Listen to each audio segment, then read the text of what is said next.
Dios les bendiga, amados. Hoy en este domingo que estamos aquí reunidos en nuestra iglesia, Asamblea de Oración, le damos la bienvenida a todos que nos acompañan por medio de Facebook y YouTube. Estamos reunidos aquí en nuestra iglesia, Asamblea de Oración, en el 2474 Randolph Street, en la ciudad de Huntington Park. Nuestro pastor es Frankie Shirley Estrada Jr. y le dan la cordial bienvenida y invitación que vengan y escuchen la palabra de Dios y que podamos adorarle a Él juntos. Les pido, amados, que abran sus Biblias a Hechos capítulo 13. Abran sus Biblias a capítulo 13 del libro de Hechos, donde vamos a estar hoy en esta mañana.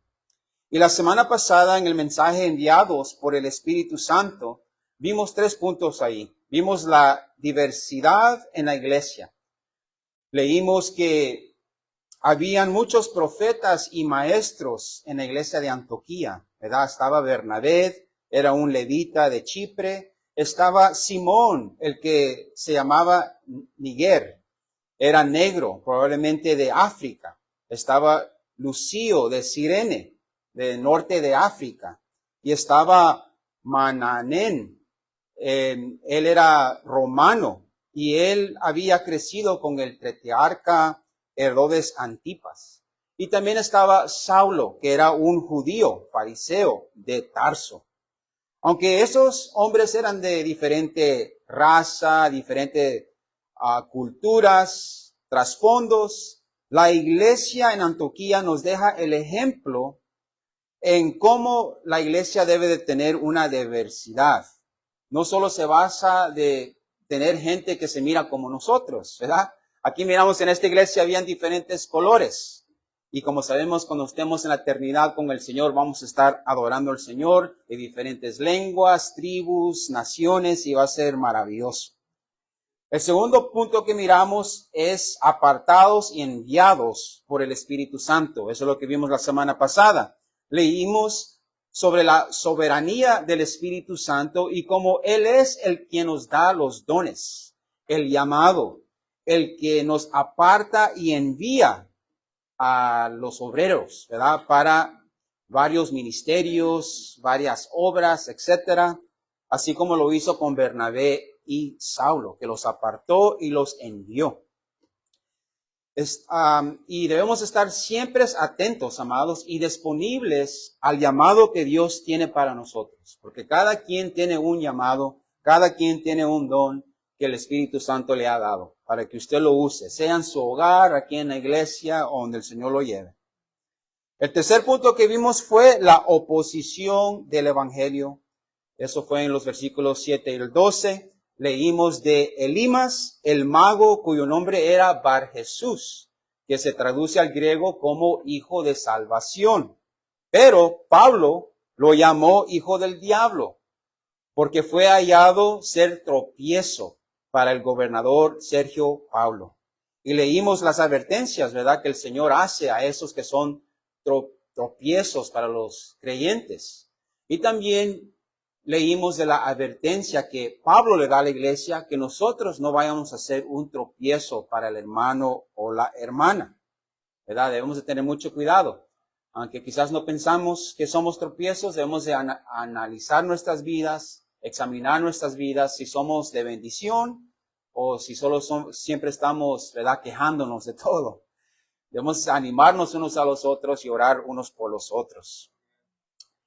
Y en esta mañana vamos a estar aquí en Hechos 13, vamos a terminar con este capítulo. Vamos a estar del versículo 13 hasta el 52. Este pasaje es algo largo y queremos aprovechar del tiempo y queremos terminar este capítulo en esta mañana. Les pido que se pongan en pie.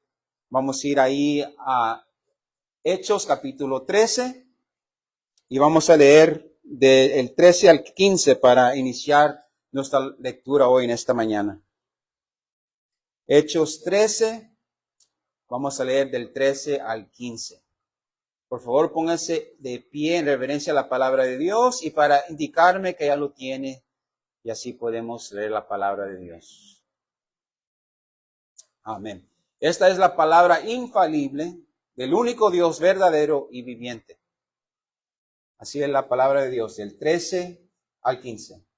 Habiendo zarpado de Pafos, Pablo y sus compañeros arribaron a Perge de Panfilia, pero Juan, apartándose de ellos, volvió a Jerusalén. Ellos, pasando de Perge, llegaron a Antioquía de Pisidia y entraron en la sinagoga un día de reposo y se sentaron.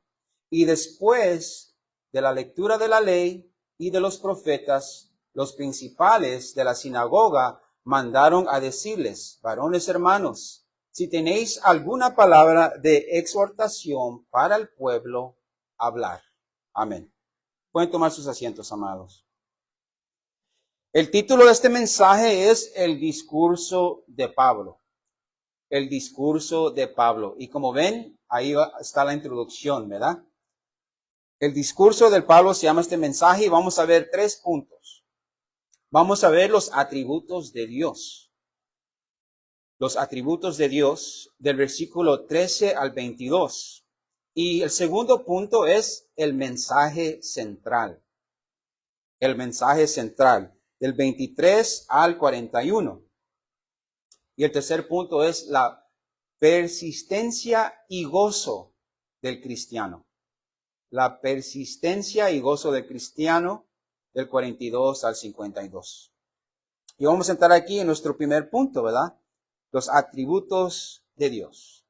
Aquí en este pasaje del versículo 17 al 23, vamos a comenzar en el 13, pero quiero que pongan atención ahí de esos versículos, del 17 al 23, porque ahí vamos a ver unos atributos de Dios cuando Pablo está hablando aquí y da su discurso. Vamos a ver la soberanía de Dios, vamos a ver la omnipotencia de Dios en los versículos 17. Vamos a ver la soberanía de Dios y la omnipotencia de Dios en los versículos 17. Y vamos a ver la paciencia de Dios en el versículo 18. Y vamos a ver la fidelidad de Dios en el 23. Los voy a estar repitiendo cuando vayamos aquí en este pasaje, pero vamos a comenzar aquí en el versículo 13. Habiendo zarpado de Pafos, Pablo y sus compañeros arribaron a Perge de Panfilia. Después de trazar toda la isla de Chipre, que eran unas 93 millas, era una isla algo pequeña, ¿verdad?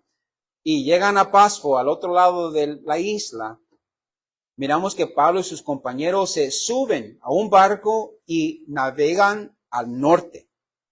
Y el viaje por mar desde Pafos, que es Chipre, esa isla, hasta las costas de Panfilia, es el sur de Turquía. El sur de Turquía. Y era aproximadamente 170 millas. ¿Verdad? Eso estaba algo retirado. Pero ellos van allí en barco. Y dice ahí la escritura, pero Juan, apartándose de ellos, volvió a Jerusalén. La palabra no nos dice por qué se apartó Juan del grupo, pero no creo que fue por su salud o por emergencia. Porque luego vamos a leer que Bernabé, siendo primo de este Juan, y acuérdense que no era el apóstol Juan, era Juan Marcos. Bernabé era primo de Juan Marcos y Pablo y Bernabé tuvieron un desacuerdo sobre si Juan Marcos era digno de ir con ellos otra vez en otra misión. Porque como vemos aquí, él se apartó. Y queremos usar esto para una lección para nosotros también. Porque el Señor nos habla a ser fieles a Él. ¿Verdad? Nos llama a ser fieles. En Lucas 9:62, el Señor les dijo: ninguno que poniendo su mano en el arado mira hacia atrás es apto para el reino de Dios. Imagínense. Ser infiel es otra razón de no ser digno de heredar el reino de Dios. Ahí nos dice en Lucas 9:62. Y todos les hemos fallado al Señor. Él y usted muy bien saben cómo le hemos fallado al Señor. Y Él nos recuerda de que debemos de ser fieles con los asuntos de Dios. Debemos tener discernimiento también cuando elegimos a alguien para un ministerio o para una obra en la iglesia.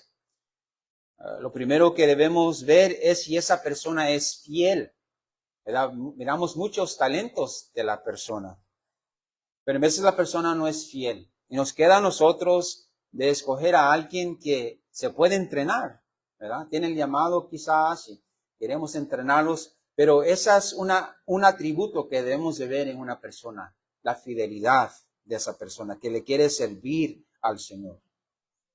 Y quizás, claro, no es perfecta la persona, quizás pueda fallar, puede haber un fracaso, y nosotros debemos de discernir si ese llamado es para tal persona también.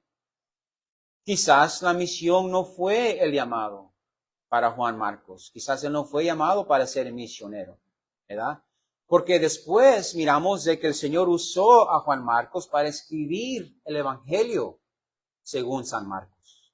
Quizás ese fue el llamado de él, ¿verdad? De escribir. No lo sabemos. Pero miramos que nos queda a nosotros, es decir, si nos da una obra, una tarea de hacer aquí en la iglesia es de ser fieles. Miramos que Juan Marcos se va.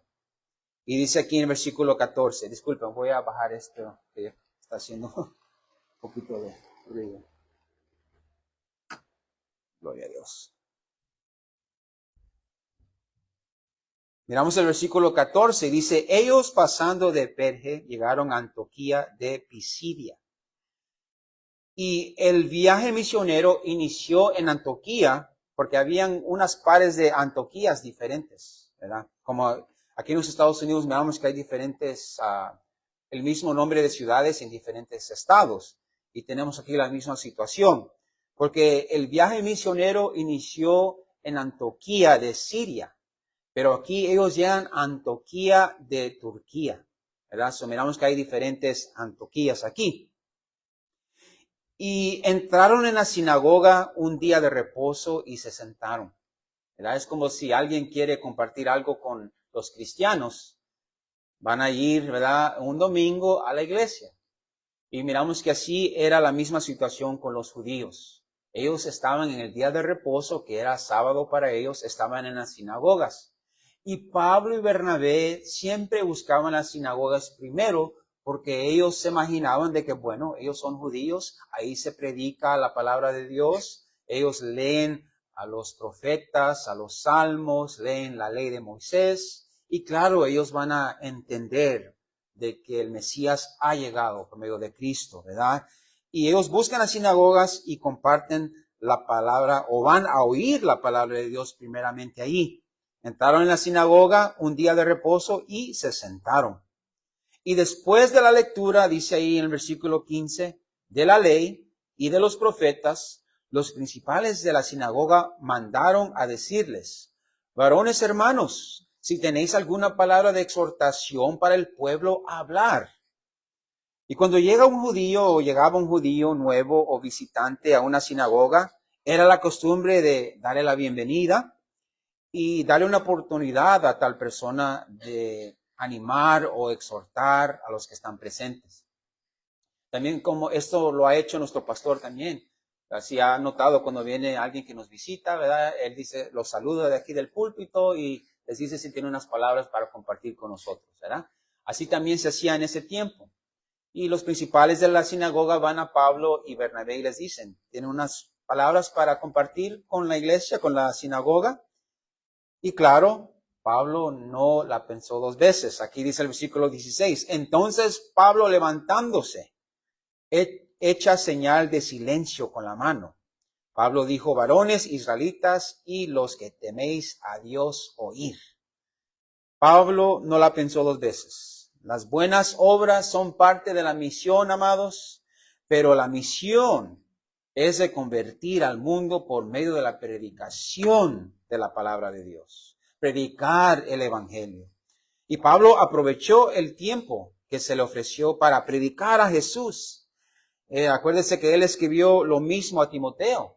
En 2 de Timoteo 4, 1 al 2, versículo 1 al 2, 2 de Timoteo 4, 1 al 2, él le dice que siempre esté listo para predicar la palabra. Así lee, te encarezco, en otras palabras, te encargo, delante de Dios y del Señor Jesucristo, que juzgará a los vivos y a los muertos en su manifestación y en su reino.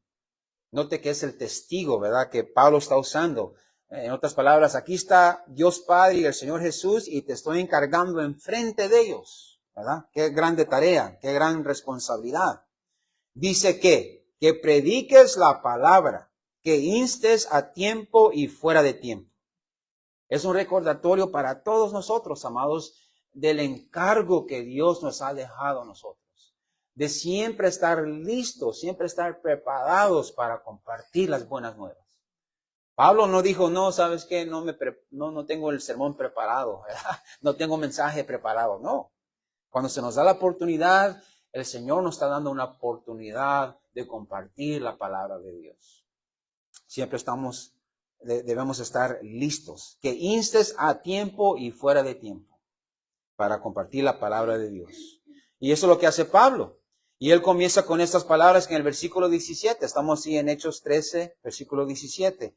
El Dios de este pueblo de Israel escogió a nuestros padres y enalteció al pueblo. Aquí miramos la soberanía de Dios.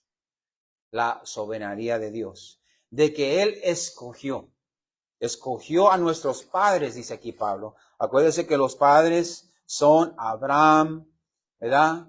Dios escogió primeramente a Abraham, después escogió a Isaac y no a Ismael. Acuérdense que había el otro hijo también. Ismael no fue escogido, fue Isaac. También Isaac tuvo a unos gemelos, ¿verdad? Y los dos nacieron, pero uno fue escogido y el otro no. ¿Cuál fue el que fue escogido? Jacob. Jacobo fue escogido y no Esaú. Miramos que Dios tiene soberanía. Él tiene un plan divino para su creación. Y no nos queda a nosotros de escoger o decir quién es escogido. Nos queda a nosotros de orar. Así como nosotros, ¿verdad? Yo miro a mi hermana, mi hermano, yo digo, Señor, ¿por qué yo y por qué no ellos? Tienen muchos atributos de que tú puedes usar, Señor, y ¿por qué a mí y no a ellos? Pero eso le queda al Señor. Pero lo que usted debe tener por seguro es de que el Señor lo ha escogido a usted. Usted está presente, usted ama al Señor, Él ha hecho ese llamado para usted y usted es escogido por la mano divina de Dios. Y que para mí eso me trae ánimo, me trae esperanza, porque yo sé de que no soy yo el que me trae. Porque ya me hubiera ido, ya nos hubiéramos ido todos. Pero es Dios con su mano de Padre Celestial, con su mano cariñosa, su mano misericordiosa sobre nuestras vidas, que nos tiene aquí hoy en esta mañana. Y miramos que dice Pablo, el Dios de este pueblo de Israel escogió a nuestros padres y enalteció al pueblo, siendo ellos extranjeros en tierra de Egipto, y con brazo levantado los sacó de ella. Aquí miramos su omnipotencia. Cuando se habla del brazo levantado, estamos viendo como un padre, ¿verdad? Cuando mirábamos esa mano que se levantaba, no era para hacer una pregunta, era porque iba a caer esa mano, ¿verdad? Pero miramos que hay una reverencia ahí, miramos el poder, la fuerza de Dios. Él tenía la mano, el brazo levantado. ¿Y qué hizo con este brazo? Él sacó a su pueblo con una mano cariñosa, una mano de gracia, una mano para liberar a su pueblo de la esclavitud. Pero también miramos que ese brazo cayó como juicio, cayó como ira sobre la nación de Egipto, ¿verdad? El Señor mató a Faraón y a su ejército, ¿verdad? En veces no queremos apartarnos de eso, queremos ocultar la justicia, la ira de Dios. decir de que Dios mató a esta gente. ¿Que no? Dios es amor. ¿Cómo es eso de que mató a esta gente? Pero cuando leemos las Escrituras, miramos que Dios es justo. Y Dios también es fuego consumidor, como dice la palabra de Dios. Y miramos que el juicio de Dios cayó sobre esta nación y los fueron ahogados en el mar. Pero ¿qué hizo con su pueblo? Los rescató, los liberó. Pasaron por el Mar Rojo y salieron, ¿verdad?, secos.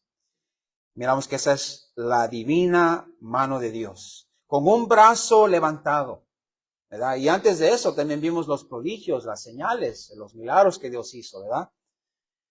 Y entonces Pablo se está recordando a estos. Acuérdense que estamos ahí en Hechos. Yo sé que estoy yendo atrás y por todos lados en la Biblia, pero Pablo, acuérdense que él está en la sinagoga, le dieron la oportunidad de hablar a los judíos y él les está recordando de Dios y lo que él hizo con su pueblo. Escogió a los padres y miramos que liberó a su pueblo con un brazo levantado que representa fuerza, ira.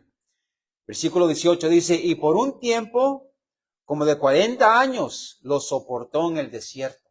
Después de sacar al pueblo de la esclavitud, después de ellos desobedecer y murmurar, el Señor como castigo los tuvo ahí en el desierto por 40 años. Imagínense eso. ¿Qué dice ahí la palabra de Dios? Que Él los soportó por 40 años. Yo me imagino al fin de mi vida se va a decir, y el Señor soportó al hermano Pacheco unos 60, 80 años. ¿Verdad?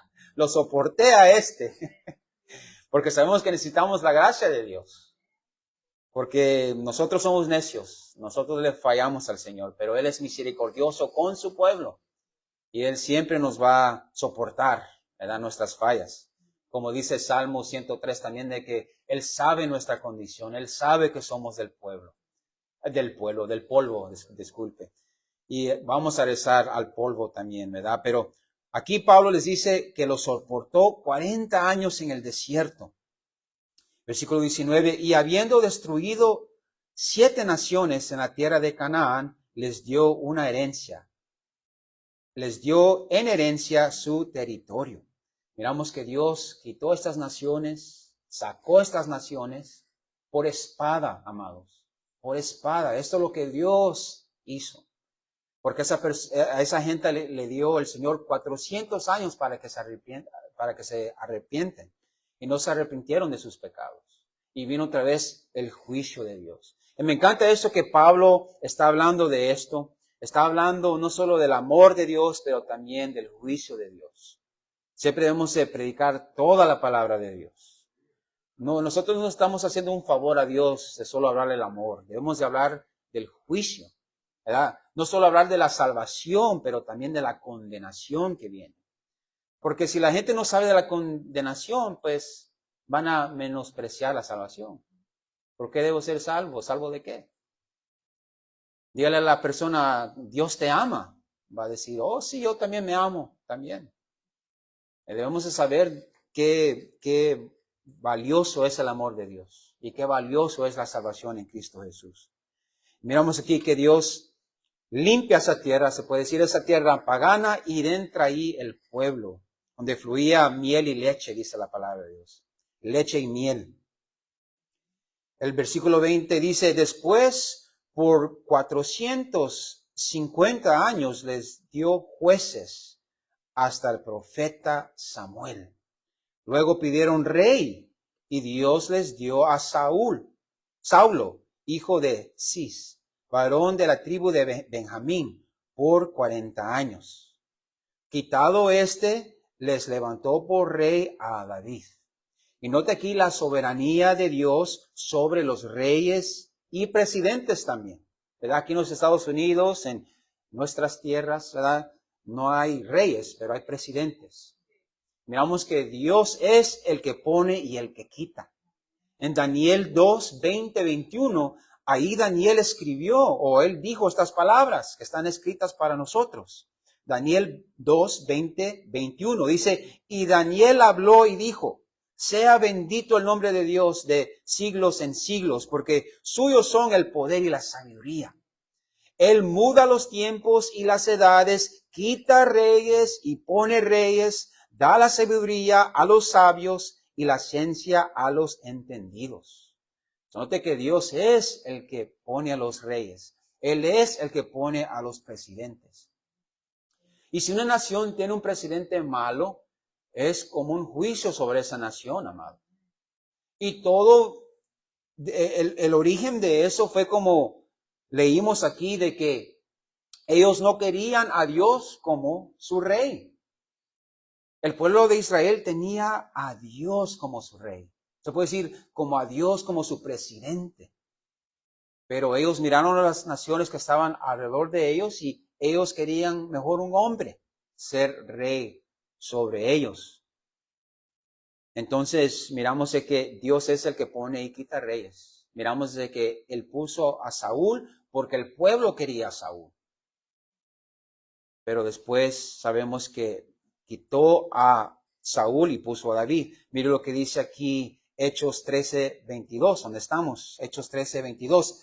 Quitado les levantó por rey a David, de quien dio también testimonio diciendo, he hallado a David, hijo de Isaí, varón conforme a mi corazón, quien hará todo lo que yo quiero. Pablo aquí pone énfasis en el reino de Dios. Después que Dios liberó a Israel, les dio la ley de Moisés. Y Dios iba a ser rey sobre ellos, pero ellos rechazaron a Dios y escogieron a un hombre. Y entonces Dios les dio jueces.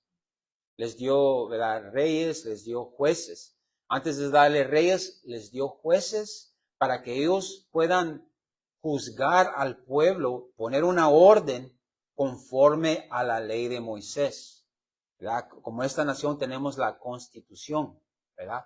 Y todo va por medio de la Constitución. Las leyes están basadas por la Constitución. Y miramos que Dios gobernaba a su pueblo por medio de la ley de Moisés. Y la ley todavía es buena, amados. La ley todavía la podemos usar. La ley es útil, es buena, ¿verdad? Nos enseña nuestra grave necesidad de Jesucristo. Cuando la quebramos, ¿verdad? Nos recuerda de que necesitamos al perfecto, al santo, la sangre preciosa del Señor Jesucristo, que nunca pecó. Él guardó la ley perfectamente. Y esto nos lleva al segundo punto, el mensaje central. Versículo 23. De la descendencia de hablando de David, y conforme a la promesa, Dios levantó a Jesús por Salvador a Israel. Aunque rechazaron a Dios como rey, Pablo les recuerda de la promesa que Dios hizo a David, que él iba a establecer un rey de su linaje que iba a reinar para siempre. Y esto nos habla del atributo de la fidelidad de Dios. La fidelidad de Dios, porque él hizo esa promesa y él la cumplió. Pero Pablo les recuerda de que él hizo esta promesa a David. Ahí en 2 de Samuel 7, el 12 al 16, si lo quieren notar, solo voy a leer 15 al 16, pero ahí en 2 de Samuel 7, 12 al 16, ahí encontramos la promesa que Dios le hizo a David, de que de su linaje iba a venir uno que iba a reinar para siempre.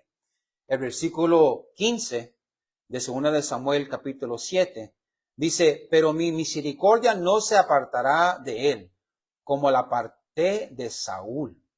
Note que aquí el Señor está hablando a David, la cual quité delante de ti.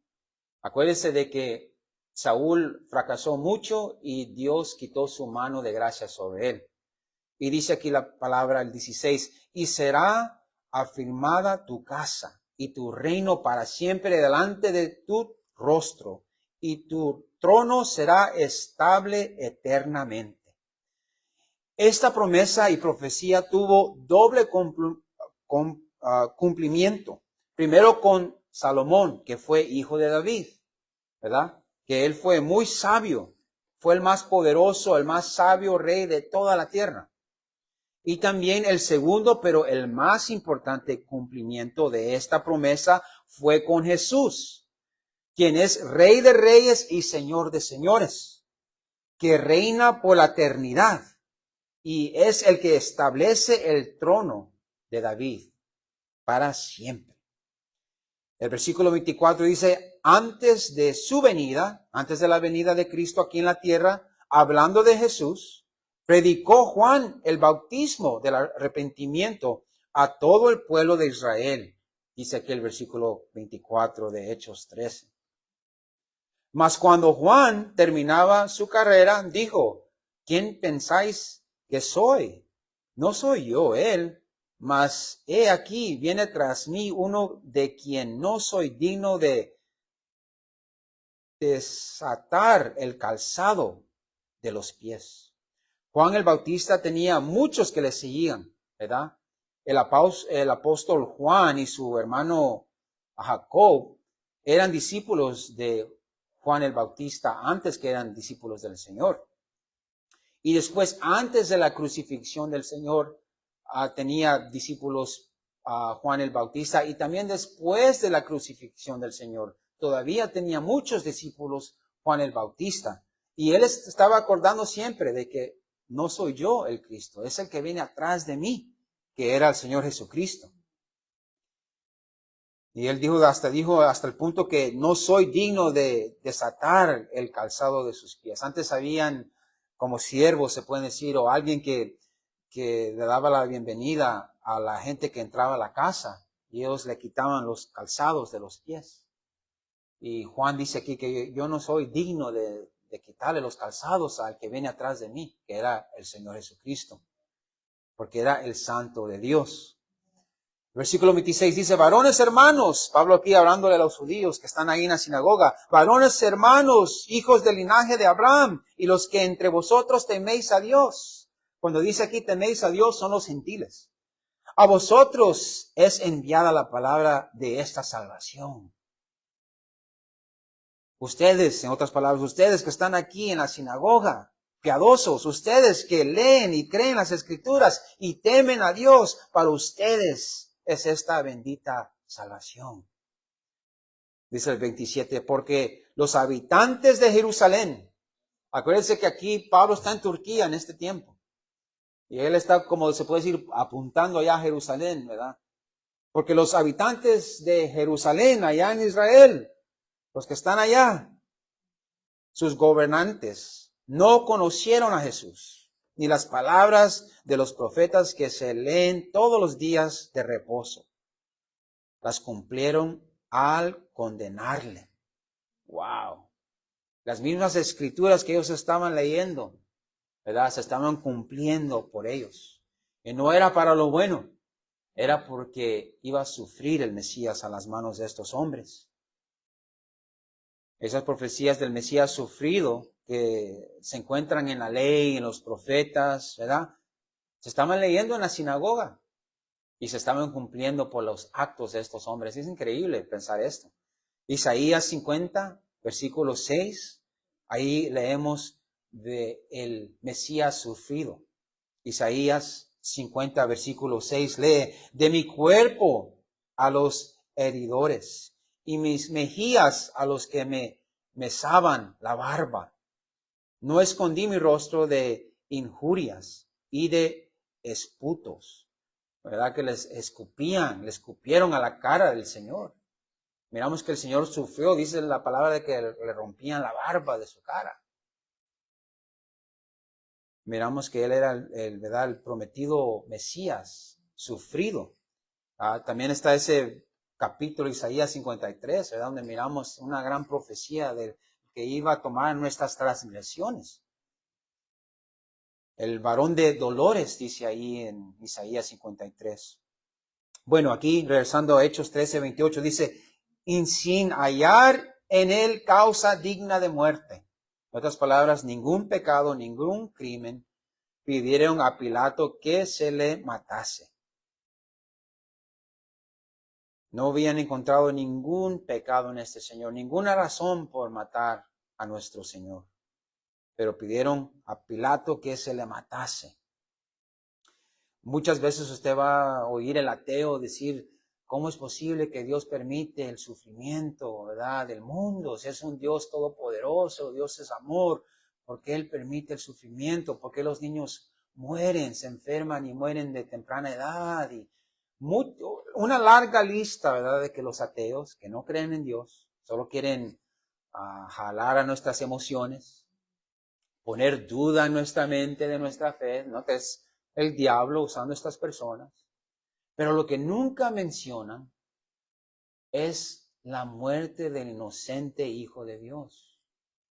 De que Dios no solo lo permitió, pero lo planeó desde la eternidad, de que su Hijo iba a morir por los pecados del hombre. Y le animo a usted de que siempre tenga eso en su mente, amados. Cuando usted diga, ¿por qué mí? ¿Por qué mí? Póngase a pensar, ¿por qué Cristo? Que nunca pecó, perfecto, sin mancha del pecado. Y Él murió una muerte fea, torturosa, la muerte que nosotros merecemos, ¿verdad? Pero le cayó esta muerte sobre al Hijo de Dios. Pero no fue en vano, porque Él murió por nosotros. Y somos su pueblo redimido por su sangre preciosa. Miramos aquí el versículo 29. Y habiendo cumplido todas las cosas que de Él estaban escritas, quitándolo del madero, lo pusieron en el sepulcro. Mas Dios le levantó de los muertos.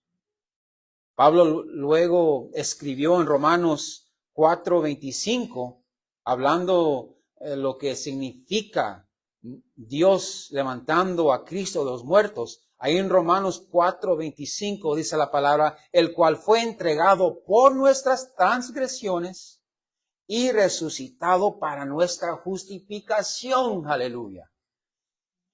No solo fue que murió por nuestros pecados, pero si el Señor no se hubiera levantado entre los muertos, nosotros no hubiéramos tenido justificación. Era incompleta, esa obra hubiera sido incompleta, esa obra en la cruz. Él debía de resucitar como lo hizo al tercer día. Y eso nos trajo, ¿qué? Justificación. Otras palabras, inocentes ante los ojos de Dios. Gloria a Dios. El mundo está perdido, el mundo anda en fiestas, tomando, en drogas, en el sexo, porque no tienen perdón. Hay algo que ellos han hecho, hay algo de que alguien les hizo a ellos, pero no hay reconciliación, no hay perdón, no hay paz. Y ellos lo buscan en el mundo. Y nosotros encontramos, por eso nosotros tenemos esa paz.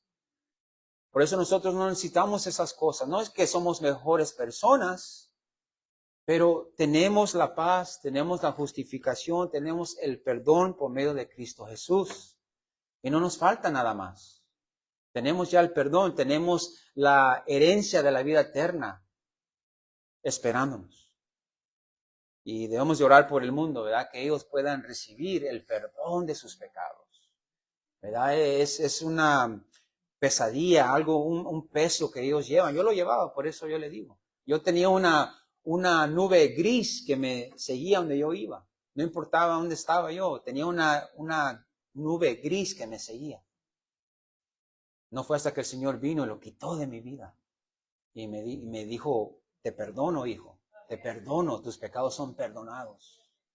Y me sentí indigno, ¿verdad? Pero el Señor es misericordioso. Y Él fue levantado para nuestra justificación. Somos inocentes en los ojos del Dios Santo. El versículo 31 dice, y Él se apareció durante muchos días a los que habían subido juntamente con Él a Galilea, a Jerusalén, los cuales ahora son sus testigos ante el pueblo. Aleluya. Pablo está diciendo aquí en la sinagoga a todos, hey, este que resucitó, lo vieron muchos.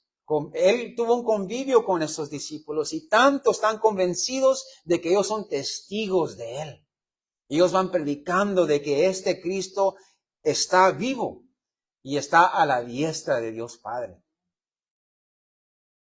Y acuérdense que este es el Evangelio, amados. Y yo quiero acordarles del Evangelio, porque a veces, ¿verdad?, se habla del Evangelio, pero usted sabía de que podemos encontrar el Evangelio en la palabra de Dios, ahí en 1 Corintios 15. Y quiero que lo anoten si están notando, si están apuntando notas. Note esto que aquí se encuentra el Evangelio en 1 Corintios 15. Ahí escribe Pablo, 1 Corintios 15, dice del 1 al 7. Aquí vamos a encontrar las buenas nuevas. Lo voy a leer. Además os declaro, hermanos, el Evangelio que os he predicado, el cual también recibisteis, en el cual también perseveráis, por el cual asimismo, si retenéis la palabra que os he predicado, sois salvos, si no creísteis en vano. Porque primeramente os he enseñado lo que asimismo recibí, que Cristo murió por nuestros pecados, conforme a las Escrituras, y que fue sepultado y que resucitó al tercer día, conforme a las Escrituras, y que apareció, note lo que le estaba diciendo, ¿verdad?, a los judíos en la sinagoga, y que apareció a Cefas, ese es Simón Pedro, y después a los 12, después apareció a más de 500 hermanos a la vez, de los cuales muchos viven aún y otros ya duermen. Acuérdese que esta es 1 Corintios, le está escribiendo a los Corintios, pero él está predicando, estamos leyendo donde él está predicando estas palabras a los judíos. Ahí en Hechos 13:31 dice, y se le apareció durante muchos días a los que habían subido juntamente con él de Galilea a Jerusalén, los cuales ahora son sus testigos ante el pueblo. Y nosotros también os anunciamos el evangelio de aquella promesa hecha a nuestros padres. Gloria a Dios. Las mismas promesas a los mismos padres de las mismas escrituras. No es algo nuevo que ha llegado, amados. Los judíos debían de saber esto, de que son los mismos padres, las mismas promesas de las mismas escrituras, lo cual Dios ha cumplido a los hijos de ellos, a nosotros, resucitando a Jesús, como está escrito también en el Salmo 2, mi hijo eres tú, yo te he engendrado hoy. Pablo aquí está citando al Salmo 2:7, ¿verdad? Donde miramos que David había escrito este salmo y Pablo lo está citando y aplicándolo a Jesús. Y cuando leemos esa palabra engendrado, mucha gente se confunde y piensa de forma puramente biológica, como si Jesús hubiera tenido un comienzo o hubiera sido creado en ese momento. Pero no es así. Bíblicamente, en el contexto de los reyes de Israel, el día de ser engendrado era el día de la coronación. Acuérdense de eso. Cuando se habla de engendrado, era el día de la coronación para el rey. Cuando un rey de la línea de David subía al trono, Dios le decía simbólicamente, desde hoy yo soy tu padre y tú eres mi hijo. Gobernalmente se puede decir. Gobernante, mi hijo gobernante. Acuérdense que Jesús es el Hijo de Dios porque es de la misma naturaleza, la misma sustancia. Pero también Él es humano. Y aquí se está hablando de que ahora Él es engendrado como rey, rey de reyes y señor de señores. Y esto fue cuando Él resucitó. Él fue coronado como rey de reyes y señor de señores. Cuando Él estaba en la cruz, ¿verdad?, le pusieron una corona de espinas. Pero aquí simbólicamente hablando, cuando el Señor resucitó, es que ahora el Señor es rey de reyes y señor de señores. Su resurrección fue la gran coronación del Señor. Aleluya. Y miramos aquí el versículo 34, y en cuanto a que le levantó de los muertos para nunca más volver a corrupción, lo dijo así, os daré las misericordias fieles de David. Pero eso dice también en otro salmo, no permitirás que tu santo vea corrupción. Porque la verdad, David, habiendo servido a su propia generación según la voluntad de Dios, durmió y fue reunido con sus padres y vio corrupción. Mas aquel a quien Dios levantó no vio corrupción. Solo quedaron los huesos de David. ¿verdad? Y parece que no se sabe dónde quedaron esos huesos, pero miramos que la palabra de Dios nos dice de que David vio corrupción, así como todos los cuerpos miran corrupción. Vimos, ¿verdad?, la historia de Herodes, que estaba ahí estaba en la vanagloria, vanagloriándose en frente de todos. ¿Y qué pasó? Dice la palabra que cayó muerto y los gusanos se lo comieron. Y ese es el fin de todos nosotros. Cuando miramos un cuerpo sin espíritu, cuando miramos un cuerpo, amados, es difícil, ¿verdad? Cada quien hemos visto cuerpos sin alma. Solo miramos el cuerpo y se mira que algo falta. ¿Verdad? Falta la alma de esa persona. Pero cuando miramos el cuerpo, amados, y miramos esa condición, eso debe de acordarnos de que el pago del pecado es muerte. Y porque nosotros somos pecadores, hemos pecado, nos viene la muerte. Pero gloria a Dios que no quedamos en esa condición. Gloria a Dios que nuestra alma va a vivir para siempre en la presencia del Señor, por lo que Él ha hecho por nosotros en la cruz. Somos justificados, somos perdonados y tenemos la vida eterna por Cristo Jesús. Y ese es el punto que llegamos aquí, el punto 37, el versículo 37, es el punto culminante del discurso de Pablo. Y note, ponga atención, aquí vamos a ver la oferta que se le da al mundo, el perdón y la libertad absoluta en Cristo Jesús. Y vamos a ver también la advertencia de no despreciar la oportunidad de la salvación por medio de Jesucristo. Note esto.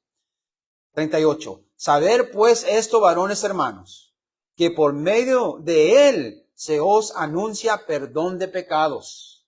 Aquí está la oferta, ¿verdad? El que le está dando la oferta a los judíos. De que por medio de Él, hablando de Jesús, se os anuncia perdón de pecados. Colosenses 1, 13, 14.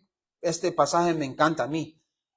Colosenses 1, 13, 14 dice, el cual nos ha liberado de la potestad de las tinieblas y nos trasladado al reino de su Hijo amado, en quien tenemos, ¿qué? Redención por su sangre, el perdón de pecados. Aleluya. Por esa sangre preciosa tenemos el perdón de nuestros pecados. Y aquí Pablo le está diciendo a los judíos, por medio de Él os anuncian perdón de pecados. Aquí está la oferta, ¿verdad? Y dice el 39, y que de todo aquello de que por la ley de Moisés no pudiste ser justificados, en Él es justificado todo aquel que cree. Aleluya. Mira este contraste. Cuando la persona, los judíos, se quieren justificar por sus buenas obras, conforme a la ley. Pablo aquí lo deja muy claro de que no hay justificación por las buenas obras. No hay justificación por la obediencia a la ley de Moisés. Porque eso no nos va a dar fe. Eso no justifica al pecador. ¿Qué justifica al pecador? Aquí lo dice. Y que de todo aquello de que por la ley de Moisés no pudiste ser justificados, en Él es justificado todo aquel que cree. Esto lo confirma Pablo en Romanos 5:1, donde dice, justificados pues por la fe, tenemos paz para con Dios por medio de nuestro Señor Jesucristo. La fe es la que nos trae la justificación con un Dios todo, completamente santo, santo, santo. Es solo por medio de Jesucristo. Él es el puente entre el hombre pecador y el Dios santo. Gálatas 2:21 también, Pablo escribe de esto. Gálatas 2:21, no desecho la gracia de Dios, pues si por la ley fuese la justicia, entonces por demás murió Cristo. En otras palabras, si la justificación viene por las obras de la ley, pues la muerte de Jesucristo no sirve para nada. Porque pues ahí está la ley de Moisés, vayan a justificarse ustedes por medio de la ley. Cristo murió en vano. Pero sabemos de que no es por la ley que somos salvos. La ley nunca nos va a poder justificar, sino la sangre del Señor Jesucristo. Y también miramos la advertencia. Ya vimos ahí la oferta para el perdón de pecados. Ahora miramos la advertencia de no despreciar la oportunidad de la salvación en Cristo Jesús. Ahí en Hechos 13, versículo 40. Mirar pues que no venga sobre vosotros lo que está dicho en los profetas. Mirar, oh menospreciadores, y asombraos, y desapareced. Porque yo hago una obra en vuestros días, obra que no creerás si alguien os la contare. Pablo aquí está citando a Habacuc 1:5. Él está citando Habacuc 1, versículo 5. En los tiempos de Habacuc, Dios advirtió al pueblo de Israel que él iba a traer a los babilonios como juicio por su desobediencia. Y el pueblo de ese entonces no le creyó a Dios. Se burló y la destrucción cayó sobre el pueblo. Y Pablo usa esa misma historia como un espejo para su audiencia que está ahí en la sinagoga, los judíos, ¿verdad? Les está diciendo, Dios está haciendo una obra asombrosa en nuestros días. ¿Qué es eso? ¿Qué es eso en ese tiempo? La salvación por medio del Señor Jesucristo. Él está usando esta cita para que ellos miren de que se está cumpliendo esa profecía. El mismo juicio, la misma advertencia que le cayó a los judíos en los tiempos de Habacuc, lo está usando aquí Pablo para decirles, oigan, no menosprecien la salvación que Dios está enviando por medio de su Hijo amado. Él es el camino, la verdad y la vida. Acéptanlo hoy. No rechacen la salvación que viene por Cristo. Y ¿qué hace para que ellos se le prendan el foco, como se dice? Les cita Habacuc 1:5. ¿Y qué pasa? ¿Verdad? Aquí vamos a ver en el tercer y último punto la persistencia y gozo del cristiano. En el versículo 42 al 52. Dice aquí, cuando salieron ellos de la sinagoga de los judíos, los gentiles les rogaron que el siguiente día de reposo les hablasen de estas cosas. Y despedida la congregación, muchos de los judíos y de los proselitos piadosos siguieron a Pablo y a Bernabé, quienes hablándoles les persuadían a que perseverasen en la gracia de Dios. El siguiente día de reposo se juntó casi toda la ciudad para oír la palabra de Dios. Pero viendo los judíos la muchedumbre, se llenaron de celos. Note eso. Vieron los números, vieron la gente, vio que, wow, nosotros no estamos trayendo a la gente, pero esto sí. No vieron a las escrituras, no vieron las promesas de Dios, sino vieron ¿a qué? A la gente. ¿Y qué les causó? Celos. Se llenaron de celos y rebatían lo que Pablo decía, contradiciendo y blasfemando. Entonces Pablo y Bernabé hablando con denuedo. Aquí miramos la persistencia del cristiano. Porque muy fácil hubieran dicho, oh, hay que irnos de aquí. Pero ellos con denuedo, hablando la verdad, como la palabra nos llama, hablar la verdad en amor. Ellos hablaron la verdad en amor, pero con denuedo. Dice aquí, dijeron, a vosotros a la verdad era necesario que se os hablase primero la palabra de Dios. Acuérdense que el evangelio es para el judío primero, después al gentil. Mas puesto que la desechasteis y no os juzgáis dignos de la vida eterna, he aquí, nos volvemos a los gentiles. Porque así nos ha mandado el Señor diciendo, te he puesto para luz de los gentiles, a fin de que seas para salvación hasta lo último de la tierra. Y note otra vez que Pablo está citando al Antiguo Testamento. Por eso les animo, amados, que leen la palabra de Dios. Leen los profetas, la ley, leen toda la palabra de Dios, no solo el Nuevo Testamento. Y cuando usted lea estos versículos, usted va a decir, oh sí, Exacto, eso está en el Antiguo Testamento. ¿Cuánto no más los judíos que se sabían el Antiguo Testamento? Y note aquí que él usa esta cita como doble profecía, como el cumplimiento de esta profecía. Doble cumplimiento de esta profecía. Primero a Cristo, porque encontramos en Isaías 49, versículo 6, donde dice: poco es para mí que tú seas mi siervo para levantar las tribus de Jacob. ¿Verdad? Hablando del Mesías que iba a venir, iba a reunir todas las tribus de Jacob. Y para que restaures el remanente de Israel. No solo eso, dice el Señor, le está diciendo al Mesías, se puede decir. No solo vas a reunir a los tribus de Israel, no, sino también te di por luz de las naciones, para que seas mi salvación hasta lo postero de la tierra. Y lo que está haciendo aquí Pablo es que está usando esta profecía con doble cumplimiento, no solo por Cristo primeramente y más importante Cristo, pero también nosotros como los apóstoles. El Señor nos ha mandado en esta misión para predicar el Evangelio. Si usted nos va a rechazar, pues su palabra dice que vamos a ser luces para las naciones, no solo para los judíos. Y ellos hicieron que no eran dignos de la vida eterna. So dijeron, ok, está bien, nos vamos para los gentiles. Ellos van a oír. Y mire lo que pasa aquí en la reacción de los gentiles. Los gentiles oyendo esto se regocijaban y glorificaban la palabra del Señor. Y creyeron todos los que estaban ordenados para vida eterna. Si usted ha creído, amado, si usted está aquí, es porque usted ha sido ordenado para vida eterna. Desde la eternidad, Dios ya tenía un plan.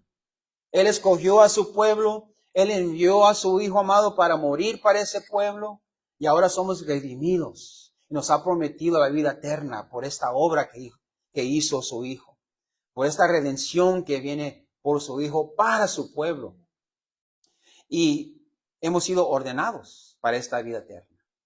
Y yo le doy gracias al Señor porque, repito, no se trata de mí, se trata de Él y lo que Él ha prometido en Cristo Jesús. Todas las promesas en Cristo son que sí y amén para nosotros. Cuando leemos las Escrituras, acuérdense de Cristo. Todo lo bueno le aplica a Él. El santo, ¿verdad? El que no tenga pecado. Todo lo bueno le pertenece al Señor Jesucristo. Y nosotros tenemos el beneficio, la bendición de ser hallados justificados por medio de Él, lo que Él ha hecho. Y miramos las dos reacciones aquí del Evangelio. Miramos el rechazo de los judíos. Veremos aquí que los gentiles reciben la palabra de Dios y glorifican a Dios porque ellos eran ordenados para vida eterna. Y dice el 49, y la palabra del Señor se difundía por toda aquella provincia. La palabra de Dios sigue adelante. Vimos estas mismas palabras cuando Herodes murió también. Pero la palabra de Dios crecía y se multiplicaba. Y miramos lo mismo aquí, que la palabra sigue adelante. Pero los judíos instigaron a mujeres piadosas y distinguidas y a los principales de la ciudad y levantaron persecución contra Pablo y Bernabé y los expulsaron de sus límites. Miramos aquí que estos judíos fueron ¿qué? Tropiezos. Fueron tropiezos, ya hablamos de los tropiezos. Estos hombres no querían ser salvos y no querían que la salvación viniera para estas mujeres piadosas y, ¿verdad?, otros que estaban ahí. Ellos entonces, hablando de los apóstoles, sacudiendo contra ellos el polvo de sus pies, llegaron a Iconio. Cuando aquí miramos que sacudieron contra ellos el polvo de sus pies, los judíos tenían esta práctica de cuando ellos iban a tierra ajena o, ¿verdad?, de los gentiles, antes de entrar a Jerusalén, ellos sacudían sus pies, porque no querían contaminar la santa tierra, ¿verdad?, la tierra santa.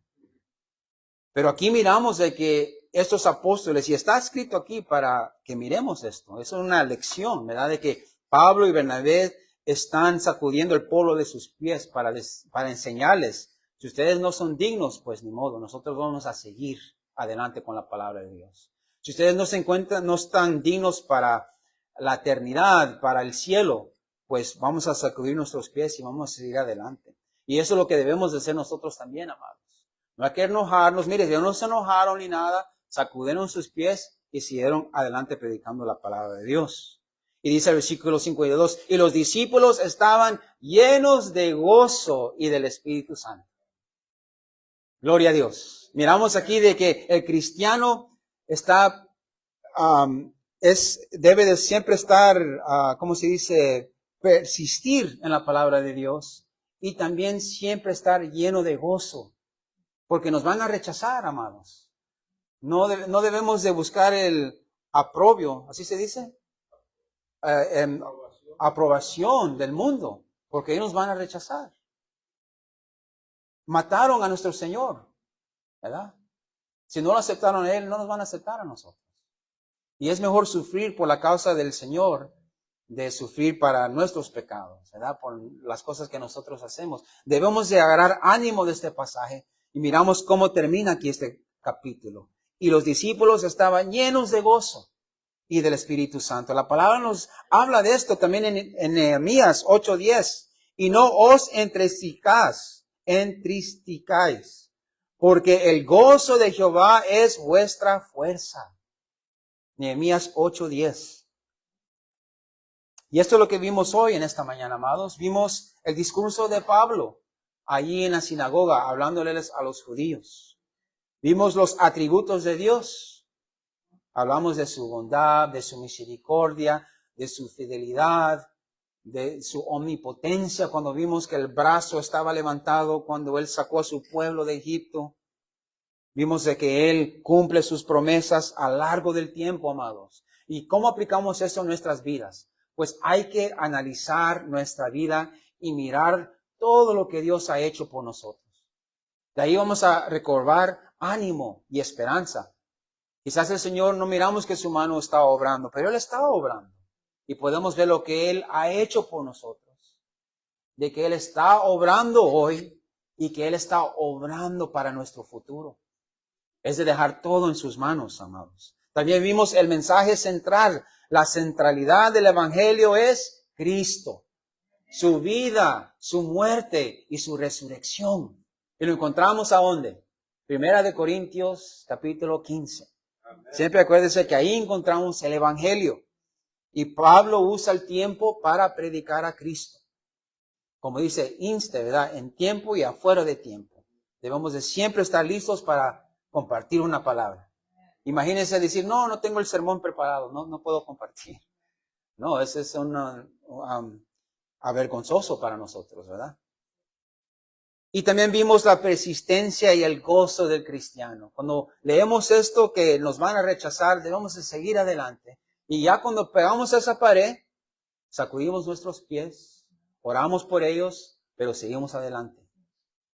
Y como termina este capítulo, se termina con gozo y llenos del Espíritu Santo. Que el Señor nos llene de su presencia, de su gozo, porque su gozo es nuestra fortaleza. Amén. Amén.